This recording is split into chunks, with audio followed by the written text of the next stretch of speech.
Welcome to Season 2 of Breaking the Line, the ECNL podcast, featuring ECNL President and CEO Christian Lavers and Vice President Doug Bracken.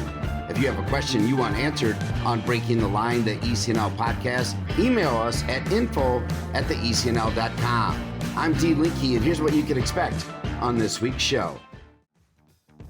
First off, joining Christian and Doug once again is Ashley Willis, the Partnership Activation and Alumni Relations Manager for the ECNL. And what you can expect on this week's show, based on the questions that came in, is a quick reminder to check out episode 93 and 94 for all you need to know about the all-important topic and debate about relative age effect and trap players. So you'll hear these three immediately dive into playoffs for both the ECNL National side and ECNL Regional League. And then they will switch heading in to segment 2, talking about the importance of player ID and college recruiting. And they'll do all of that after we hear from Continental Tire. This is Dean Linke with a special message from my good friends at Continental Tire. Enter for a chance to win the Continental Tire ECNL Sweepstakes. The first 2,500 entries will receive a custom mini scarf. Plus, one randomly selected fan will win an all-expense-paid trip to the All-Star Game in Columbus, Ohio, July 15 through 18. Visit continentaltire.ecnl.votigo.com to enter now.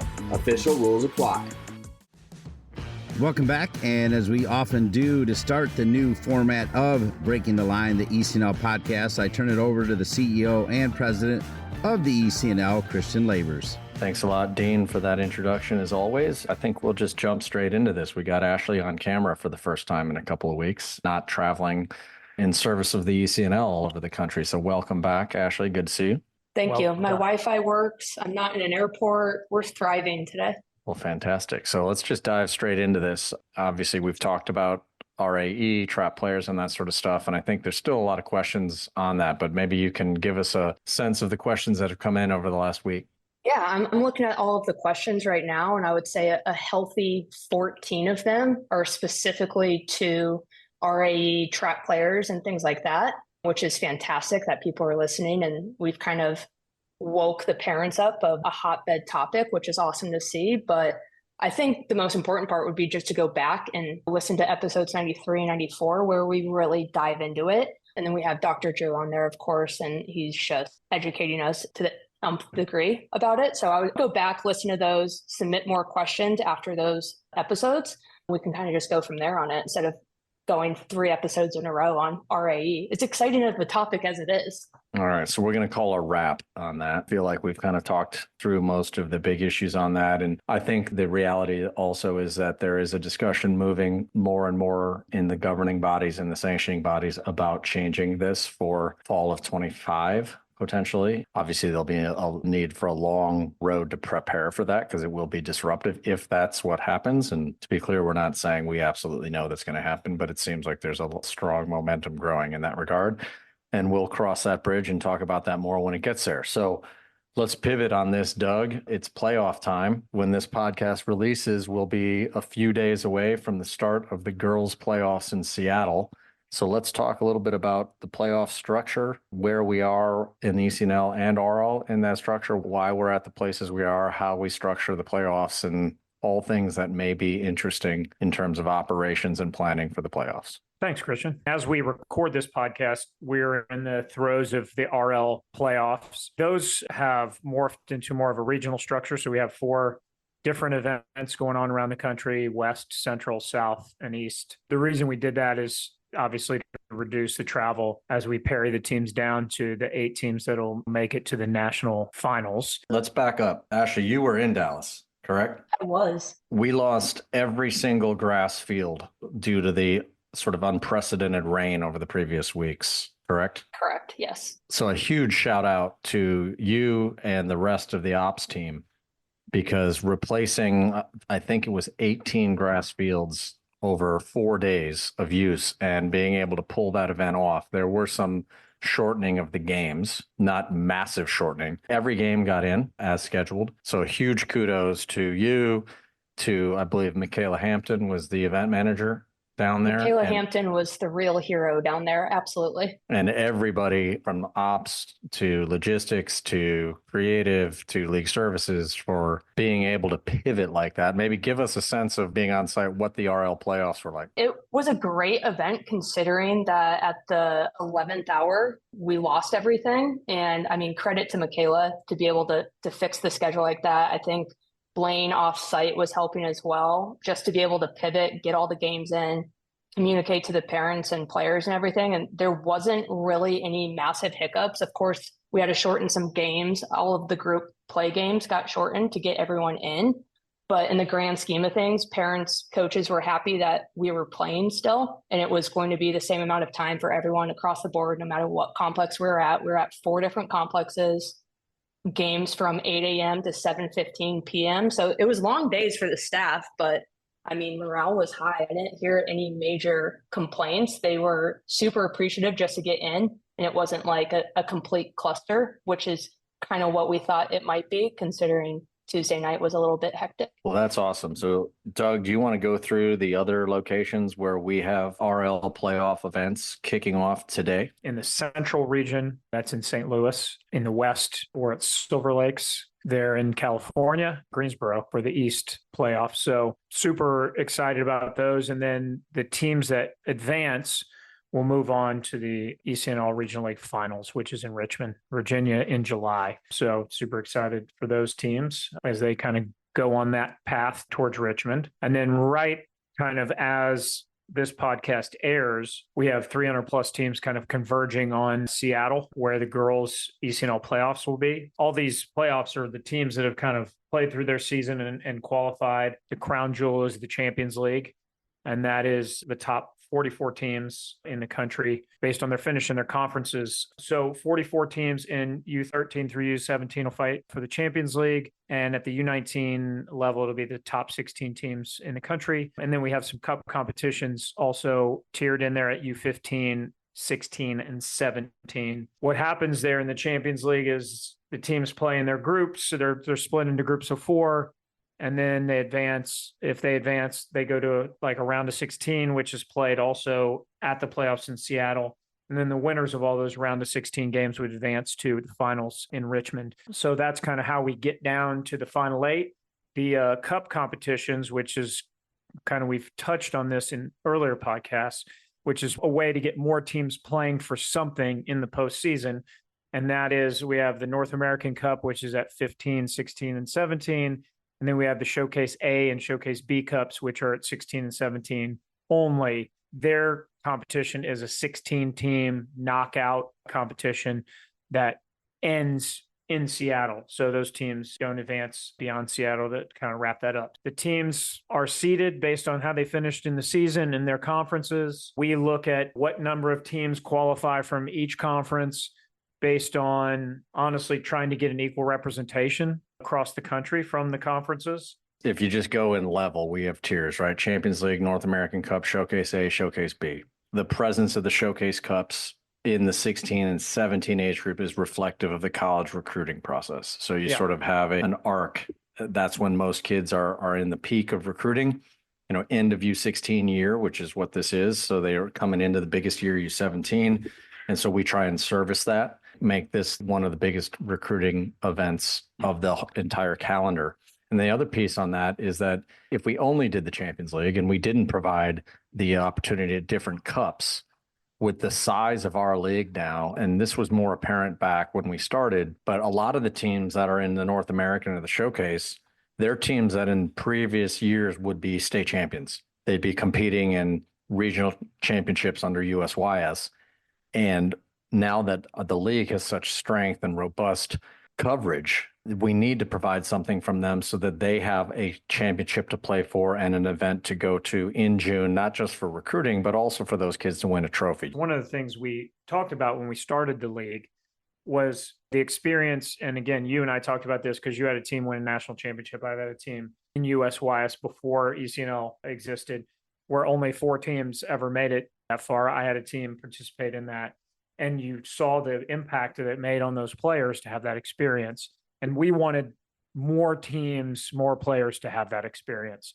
And so that's one of the reasons why we decided to have these cup competitions, and also obviously the college recruiting piece of things. So that's the why behind doing it. The other thing I'll say, and I include sometimes us, when I say our club, and I think you would agree with this, it's brutally hard to win anything. I think to win an ECNL national championship is incredibly difficult.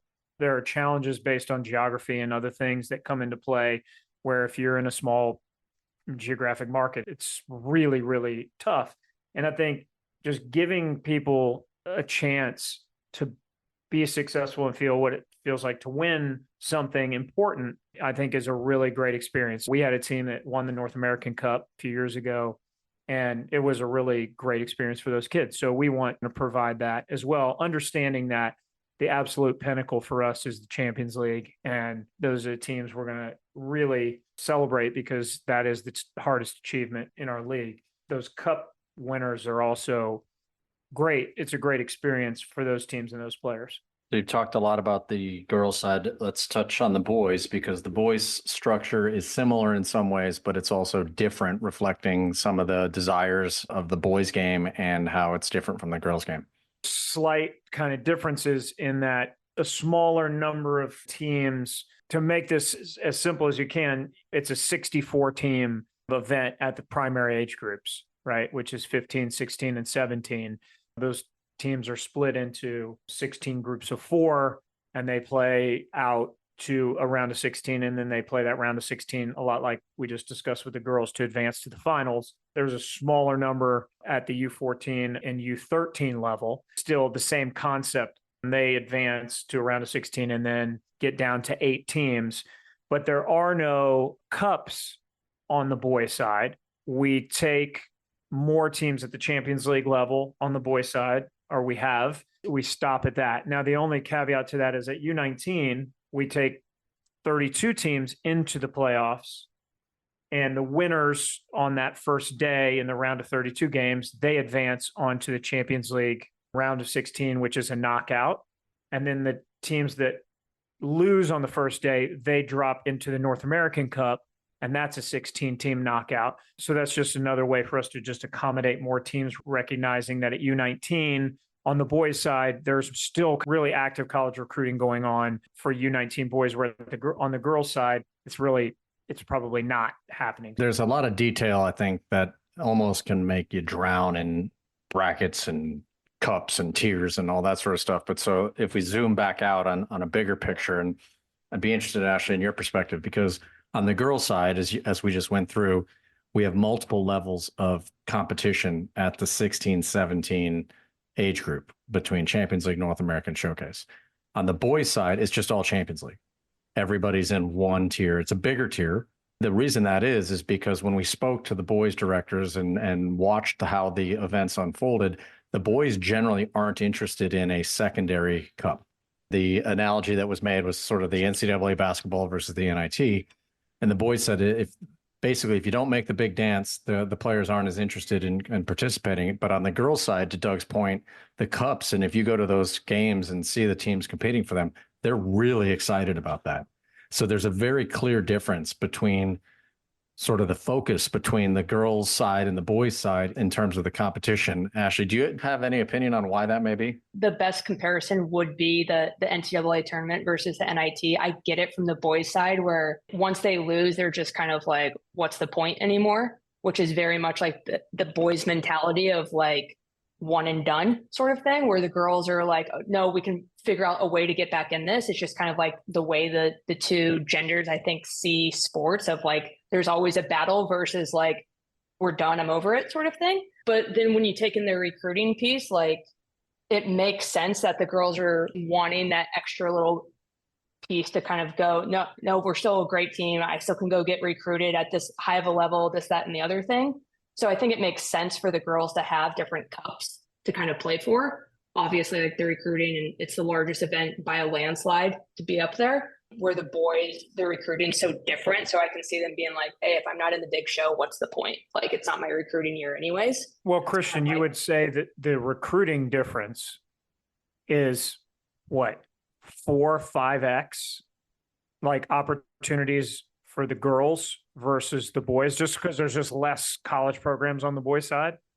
Yeah, there's a lot more college programs and opportunity for the girls for sure. And I think that plays into it a little bit. The other interesting piece as we look at this, because when we went to 64 teams in an age group on the boys side, there was some concern about how deep does the talent go in terms of balanced competition. When team number 1 plays team number 64, what is that going to look like? That is also another difference between the boys and the girls side, because the Champions League on the girls side is smaller. I think the biggest Champions League we have for the girls is what, 44? 44, yeah. And speaking on aggregate, we would say that the 1 versus 64 game in the boys side is going to be, on average, more competitive than 1 versus 64 on the girls side. And it was more competitive than I think, we were concerned at first, saying, is this going to work? And on the boys side, it's worked really well because there is so much parity. And that's not to say that the top 10 teams don't stand out to some degree, but they stand out less on average on the boys side than the girls side. Would you guys agree with that? Yeah. Even if you just looked, because I did this yesterday for something we're doing at the playoffs, is I looked at all the past 3 national champions in each age group, girls and boys. Honestly, on the girls side, there's a lot of similarity names wise. Like the pool of the teams that have won them is smaller. On the boys side, there's a lot more parity in the list. I don't know if that translates to anything. I would say it does. To your point, I think there's probably more parity on the boys side. So all these things go into the playoffs. And another question that comes up on these is, why are we on the West Coast so much on the playoffs? Because it is a long trip for the East Coast. That's a fair question, because it's also expensive on the West Coast. And one answer is we try and pick places that are destinations. And San Diego and Seattle in the summer especially are fantastic places that families can enjoy. But the other reality to that is the weather is just so much more predictable in those 2 markets than it is in almost anywhere else in the country. We did a playoff in 2021 during the sort of remnants of the COVID shutdowns, where we had to go to Florida for the playoffs in 2021. We got out of there a day before a hurricane hit. We've seen other platforms have postseason events along the East Coast, which have just been pummeled with this typical East Coast or Southeast or Northeast summer thunderstorm that can just destroy. I mean, you have lightning and rain. Even if you can play through rain, you can't play through lightning, and people are sitting around and can't play games day after day. Some platforms do their summer playoffs in places like Texas, which Texas in late June, Texas in July is really, really hot, or Arizona. If possible, we don't want to do that. So we pick locations that are destinations so that there's some stuff off the field that families can enjoy, where the weather is generally temperate and positive. So we're looking at 70s, 80s, and generally sun, where we're not worried too much about thunderstorms or hurricanes or lightning and that sort of stuff.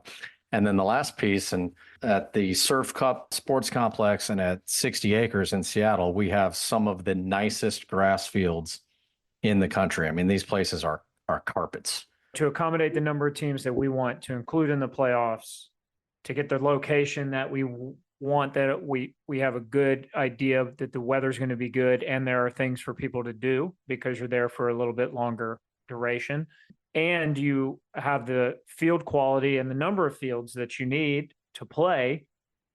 I mean, there's not that many.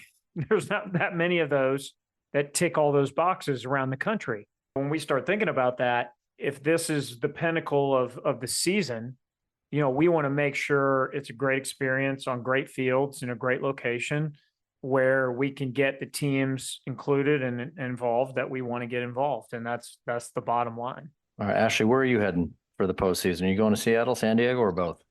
I go to both, which I'm very happy about. Lived in Seattle, got family in Orange County, happy to go to Southern California. I'm living my best life here in a week. Nice.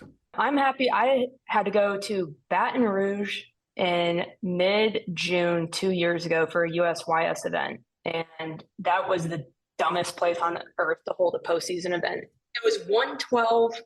You couldn't play in the middle of the day. It was miserable. Players were pissed off. Coaches were pissed off. Parents were definitely pissed off. I mean, to have to fork over a few more dollars to go to the West Coast where you're 90% guaranteed cooler weather to play in. Like, I think every parent on the planet would be like all day instead of roasting in the South. We understand that any of these events are expensive and it's hard. And there's so much of what we've talked about has been these contrasting variables of how do you balance different things that compete for importance. And quality fields, if you're looking to really reward the best teams and to have players be able to showcase themselves, you need to be on a good field. If you're not on a good field, it's hard for players to be accurately evaluated. And the worse the field, then the more sort of up in the air the result can be, independent of quality. The full-on worst outcome in any event is when weather makes it unplayable. And that, especially when people spend money in their summers and they go, that's probably the first factor to say we have to make sure that we are reducing as much as possible the risk that we're going to lose games or have to cut games. And then you look at the weather, and then you look at if we shrink the size of the events, which may open up opportunities for additional complexes and locations, well, then you're taking away opportunity from teams that in other structures would have the ability to be seen and to have pathways individually and as a team. And then the last piece to this is the family experience piece. We've done events in other places that are less expensive from a hotel or a general cost of living. And what happens when we hold events there is people, as much as people have challenges with cost in some of these bigger tourist destinations, when we go to a place that is not a tourist destination, then people complain that there's not a lot to do and they're spending a lot of time sitting in the hotel without things for their family to be experiencing. If you take a step back and look at all of our postseason structure more globally, we have a variety of different formats that we'll assess at the end of each year to determine what we really like and what we don't. So you look at the regional league and you have 4 regionalized events where people are generally able to drive to those events, where there should hopefully be a good amount of regional college exposure for those. So you have that type of structure. Then you have the ECNL playoffs, which most people have to fly to, and those are separate by gender. So as we said, the boys are in San Diego this year, the girls are in Seattle. In the regional league playoffs, boys and girls are together at the same event, which adds kind of a different feel and excitement for it.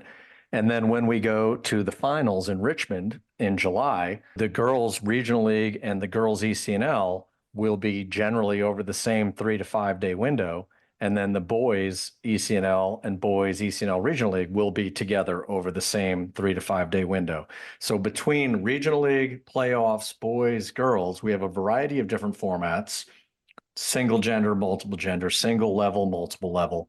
And we'll assess this at the end of the year and say, okay, how did it go? Where should we make changes? If you look behind the curtain, we are really always assessing this and trying to determine what the best structure is, the best locations are. That's an ongoing thing. And I don't think anybody could ever say we don't think about this on a very regular basis. We're not sitting still saying, oh, it is what it is. This is just what we do and how we do it. I think we're always looking at it to say, is there a better way to do it?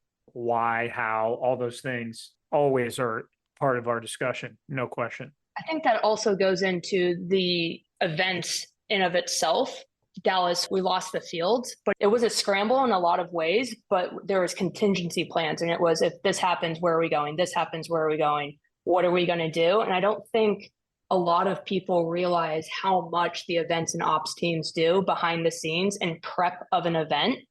Like, yes, we evaluate afterwards of what could we done better, what should we not do next year. But in the event prep itself, it's what's A, B, C, D, all the way down almost to avoid catastrophes in so many ways, to take care of the membership. And I think that's kind of lost sometimes with the frustration of losing fields or weather, or what's the contingency plan? Why don't you guys have one where it's like, you're in plan D? We've prepared for this. That's a good point. That is a good point, and a good point in the show where we can take a break. When we return, Christian, Doug, and Ashley dive into player ID and college recruiting, which are also a key part of the aforementioned ECNL playoffs at any level. That happens again after this message from Continental Tire.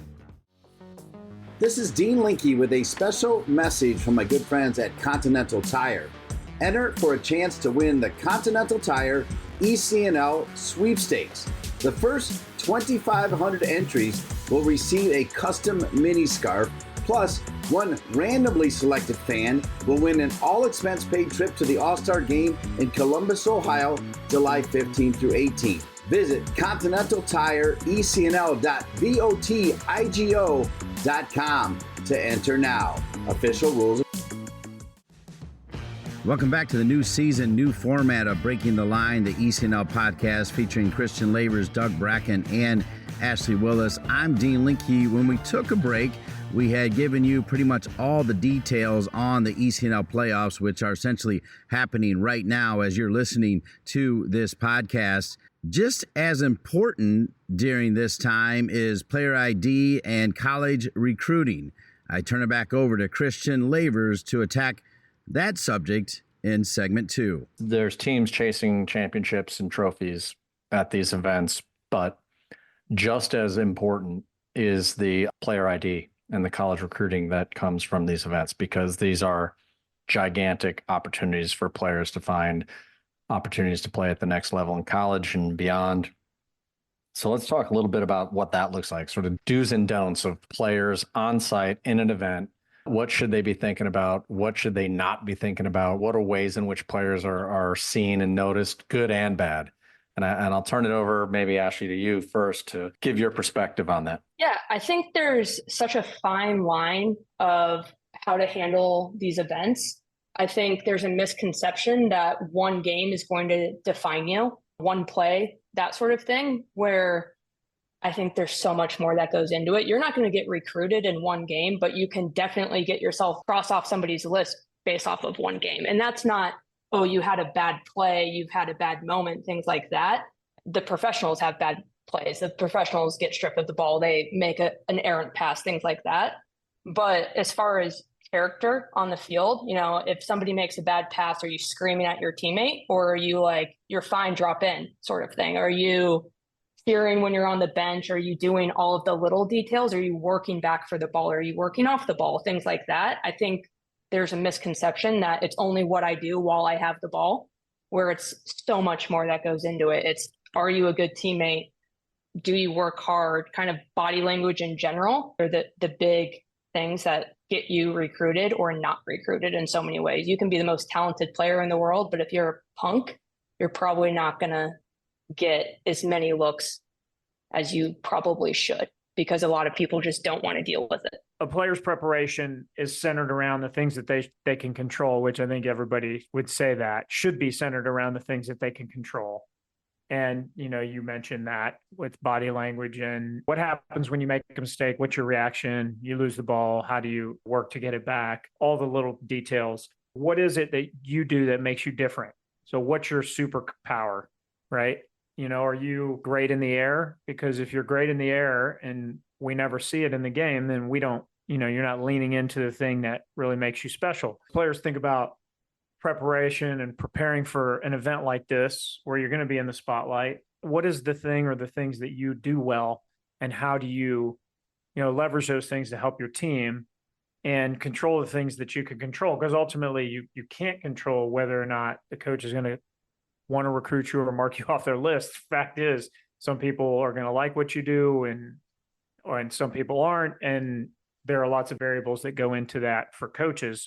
What you can do as a player is, do the things that you do well. And to your point, really be on top of all the things that you can control. That's how you put your best foot forward.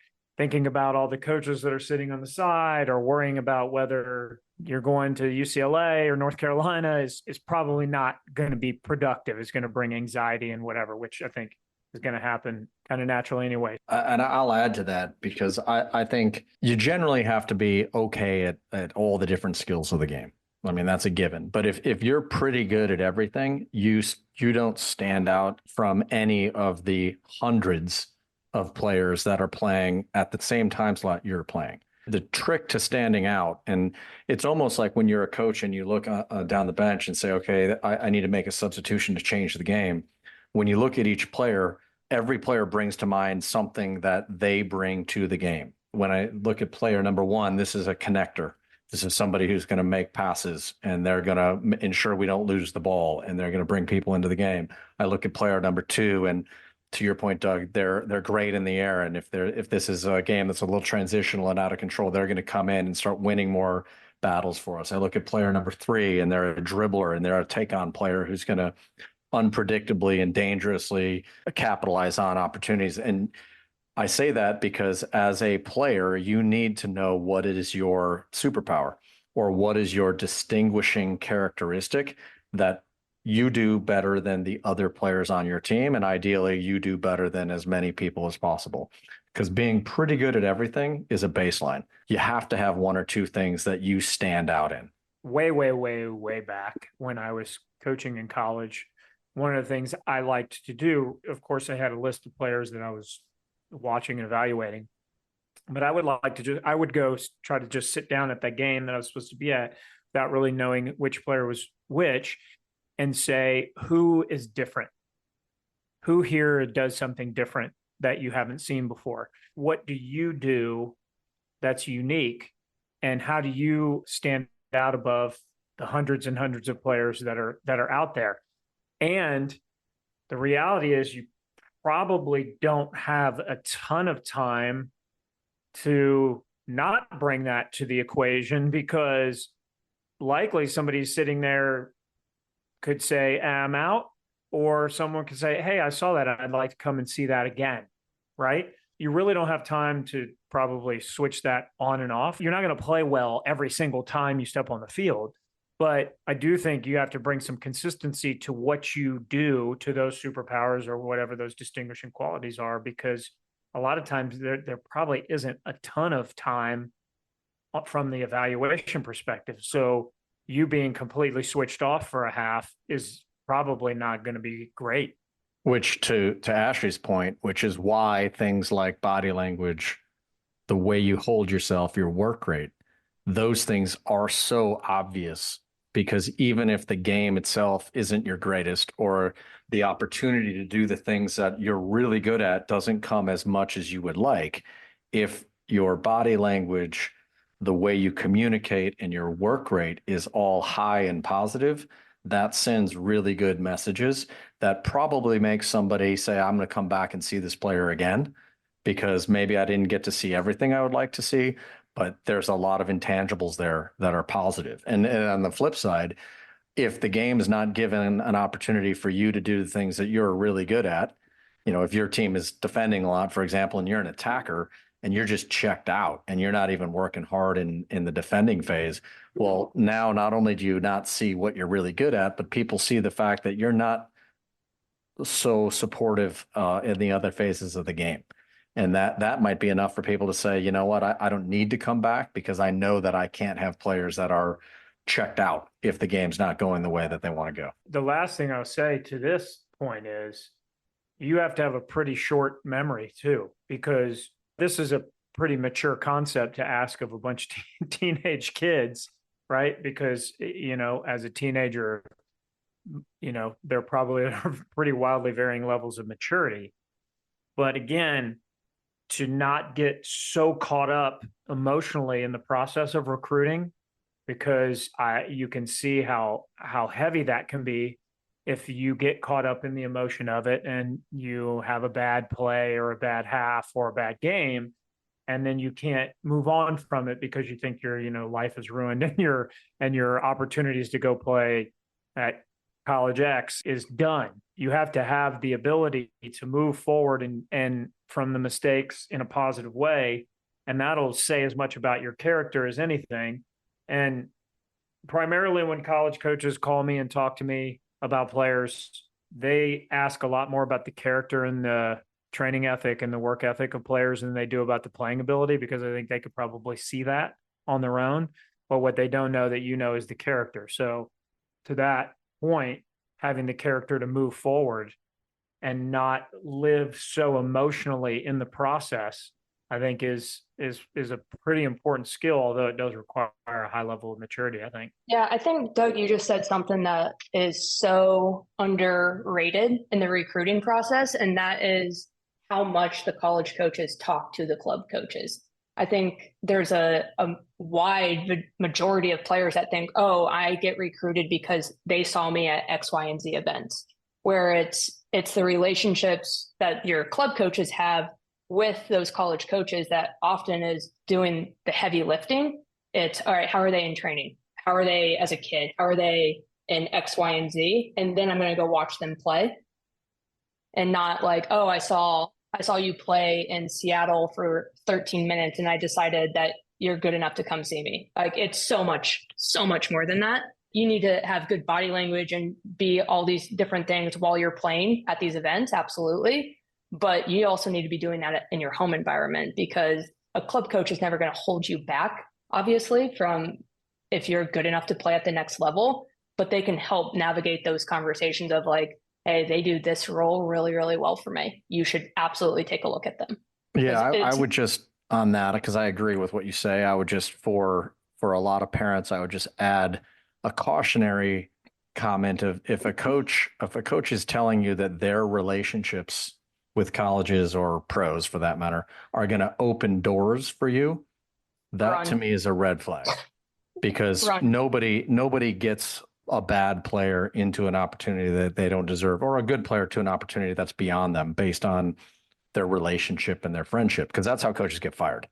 So at the end of the day, I think what you're talking about is when players they're already interested because a coach has seen a level of play, then they want to know all the other stuff. Or if a coach is uncertain as to whether to be interested because maybe the player is right on that bubble of, there's 10 other ones like this player. So should I recruit this one or that one, or which one is higher? Then I think those relationships can make a difference. You hear this, unfortunately, where people will say, oh, come to my club because I know all these coaches and therefore I will open doors with my magic wand. And I think that is like red flag number one in youth soccer recruiting. Absolutely agree. Run as fast as you can away from the coach that's like, I know coach in the country, and if you play for me, you will go to X, Y, and Z school.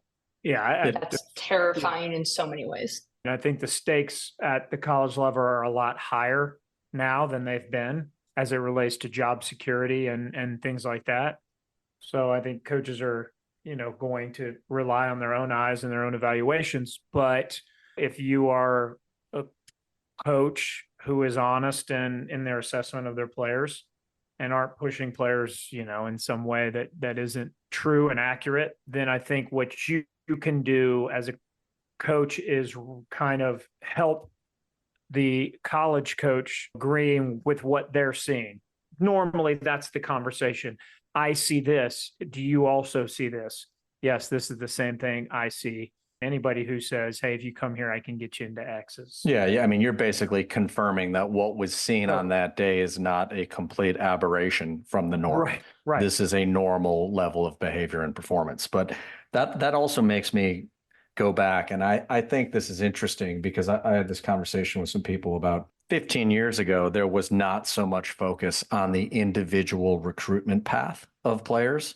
I think there were players that focused on winning and performing, and the recruitment was a byproduct of that. And I think actually it would help a lot of people to kind of shift that mentality back and look at recruiting as a byproduct of a good performance instead of looking at these events or their soccer career as this individually centric asset that is the primary goal.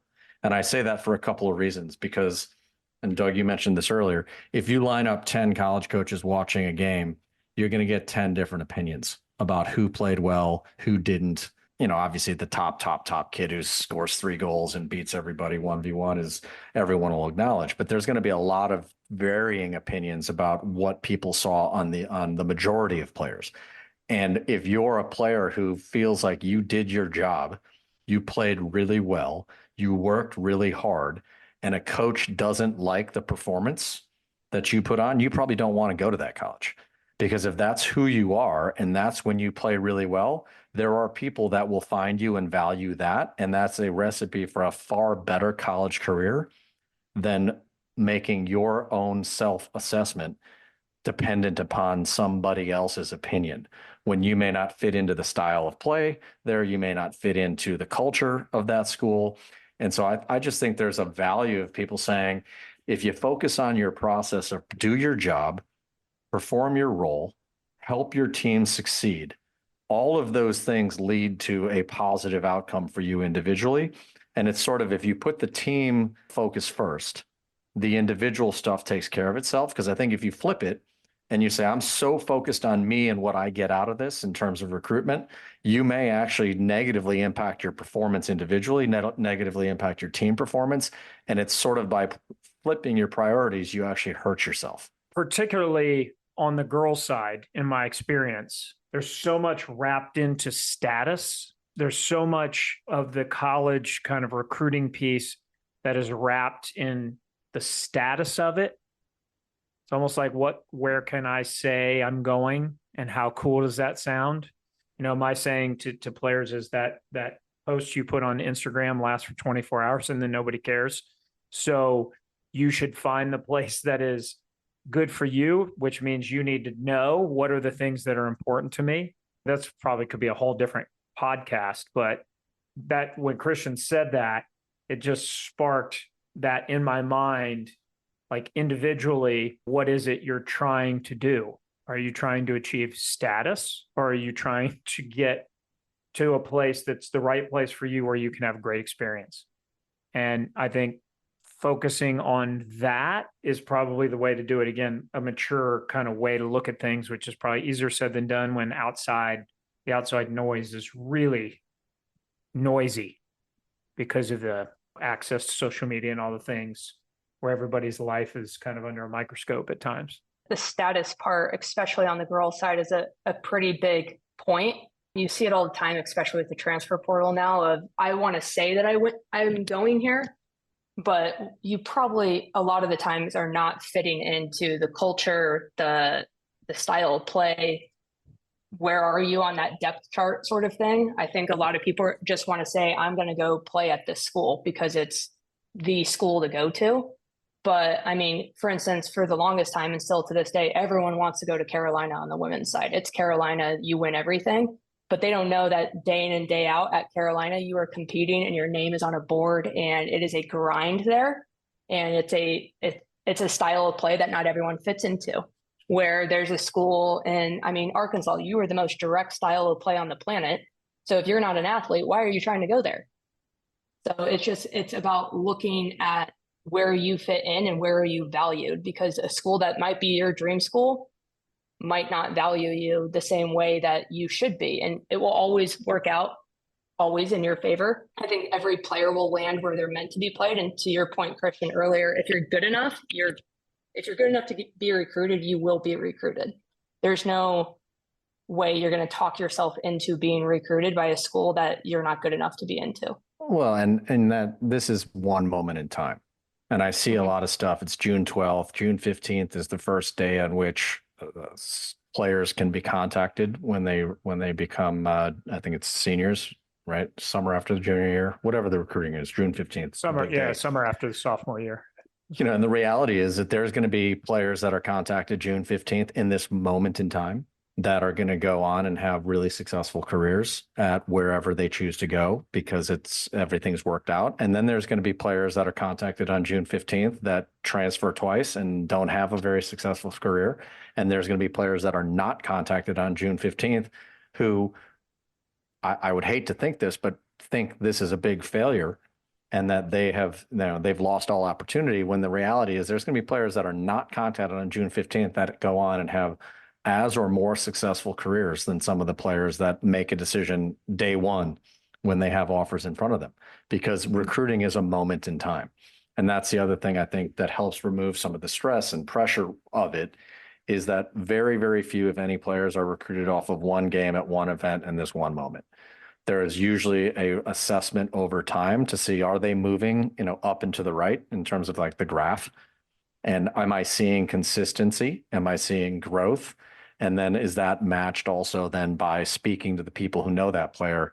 Am I seeing what they see? Am I seeing something reflective of daily commitment, daily performance, daily work, whatever it may be? And so I think looking at recruiting as, hey, this is a snapshot of today. Don't get overwhelmed in it. Don't put all your focus in it. And it's sort of that cliche process, that everybody talks about with Nick Saban and everyone else in the world who's successful talks about process. But players need to look at that from this perspective as well. You should have hopes and dreams, no question. You should absolutely have hopes and dreams. But if your primary motivation for playing anything is not love of the game and enjoyment of it and all the parts of it, what being on a team, all the things that come along with it, it probably doesn't end well. If the love of playing the game is not your motivation for playing it, at some point it starts to feel hard and makes you question whether it's worth it. So I would say to any player that should be your motivation. And then the rest of the stuff will take care of itself if that exists. I think what you just said is an awesome point. If you're not truly in love with playing soccer, there is a wide majority of schools that you shouldn't even have on your list. They're the bright, shiny Power 4 schools that everyone and their actual mother wants them to go to. But if you're not in love with soccer and that is your true passion and you just think you want to go play because it's cool to say I'm a college athlete, don't go to a P4.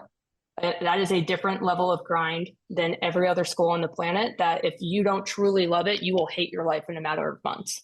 So be honest with yourself in this recruiting process. Do I want to go here because it's the shiny object? Or do I want to go here because they fit in a mold in so many things that I want, style of play, career growth, things like that. That also begs the point here, and I keep feeling like I should step back and say that players who are successful in the game long-term are players who like the game or players who love the game. 100%. And you don't have to want to be a college soccer player to be a good soccer player. You don't have to want to go to college to be a really effective and have a great experience in youth soccer.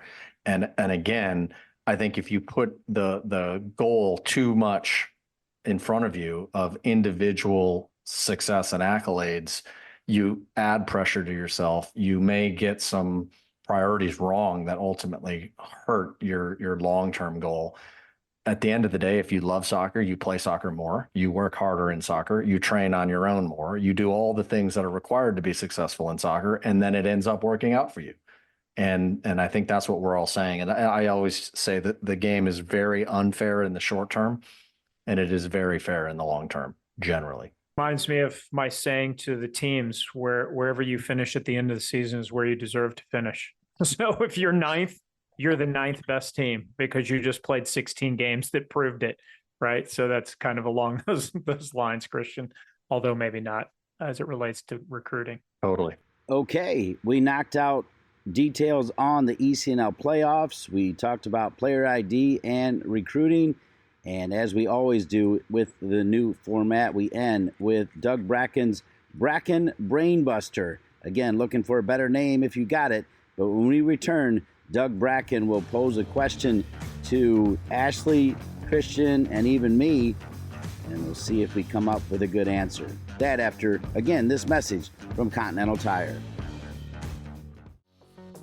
This is Dean Linke with a special message from my good friends at Continental Tire. Enter for a chance to win the Continental Tire ECNL Sweepstakes. The first 2,500 entries will receive a custom mini scarf, plus one randomly selected fan will win an all-expense paid trip to the All-Star Game in Columbus, Ohio, July 15 through 18. Visit continentaltire.votigo.com to enter now. Official rules apply. Welcome back to Breaking the Line, the ECNL podcast, the new format, the new season, featuring Christian Lavers, Doug Bracken, and Ashley Willis, and always featuring an end with a question from Doug Bracken that right now we're calling Bracken's Brain Buster, but we'll take any suggestions for a new name. So with that, I turn it over to Doug Bracken. I've learned over the last couple podcasts that we're not going to go on with Dean first because he starts to feel insecure. So today, Ashley's going to get it first. Did you get last week first? Yeah, I feel like I've gone twice now. All right, sorry. Okay, it's Christian. Christian will get the first one. I have to deal with Christian every day, multiple times a day. So I just try to keep everything kind of smooth and solid. So where there's no bumps in the road. In the spirit of the game of soccer and the playoffs that are going to happen and all that. And I will not ask you to predict the playoffs, but I will say one of the big events that's starting this week is the Euros, the European Championship. Arguably one of the biggest competitions in the world that happens every 4 years. Christian, who do you have? Who is your rooting interest in the Euros and why? It's a good question. I will say the first thing I think about when I think about the Euros is the documentary. I think it was Tor. You guys remember that? It was I believe the 88 Dutch team. That is correct. Narrated. I forget who the narrator was, but the lines like the apprentice salutes his mentor, which I think was Van Basten, and gosh, I forget who it was. Marco Van Basten. Yeah. If you haven't seen Tor and you're a soccer fan, that is like mandatory viewing of an unbelievable soccer highlights story. So on that note, I guess I'll root for England because it seems like a long suffering fan base. And for all of the transplants here who were going to play for Man United before their knee got hurt and then they moved to the United States to coach soccer, we'll cheer for you.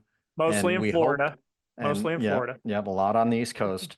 We'll cheer for you, and whether you're England or the Great Britain or the UK, I don't know, how you decide which country you play for in the country, to paraphrase Ted Lasso, but we're going to root for you, a young team that has, I think, gotten a lot better over the last several years, and so let's do that.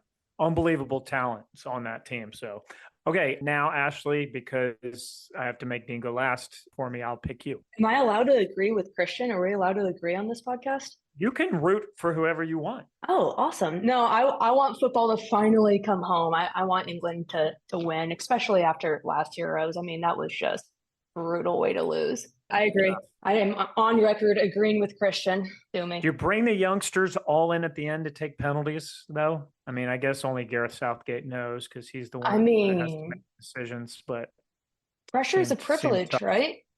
I mean, pressure is a privilege. Like, let's go. We have 2 votes for the 3 Lions. Dean, what do you got? U.S. is not playing in the Euros, Dean. Oh, darn it.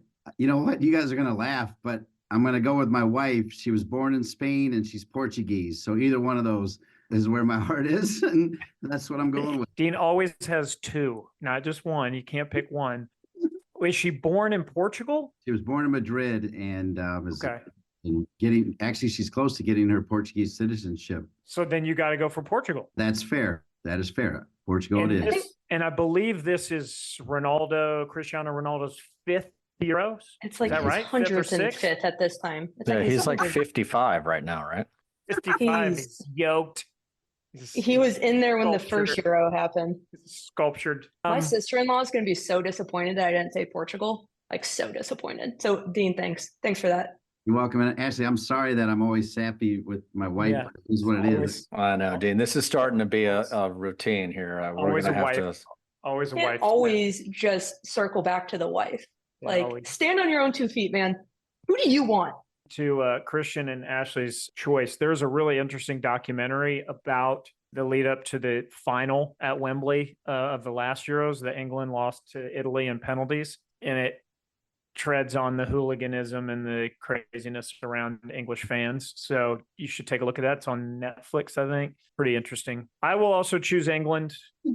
First place I went to watch soccer in Europe was in England. I've seen England play a couple of times. And so I desperately want them to win so that everybody can get on with life and we can stop talking about the curse and all the curses and all that kind of stuff. So I'm going to go with the 3 Lions as well. Hopefully they'll go for it when things are tight, but 3 votes for England, 1 vote for Portugal. Yeah, there you go. I think it was Port of Spain. Port of Spain. Port of Spain. See, standing on my wife's 2 feet, which I'm proud of, makes me different than you three. So let's go. I don't think your wife wants you to stand on her feet, just so you know. There's a fat joke in there somewhere. All right, so there it is. Euros start this week. So good luck to all teams in the Euros. So that's a wrap. Remember, if you have questions for Christian, Doug, or Ashley, submit them by going to info@theecnl.com. I want to thank all of the members of the ECNL. I want to thank my producer, Colin Thrash. And for each and every one of them, I'm Dean Linke. We'll see you in 2 weeks for another edition of Breaking the Line, the ECNL podcast. Thank you for listening to Breaking the Line, the ECNL podcast. And remember, if you have a question that you want answered on Breaking the Line, the ECNL podcast, email us at info@theecnl.com.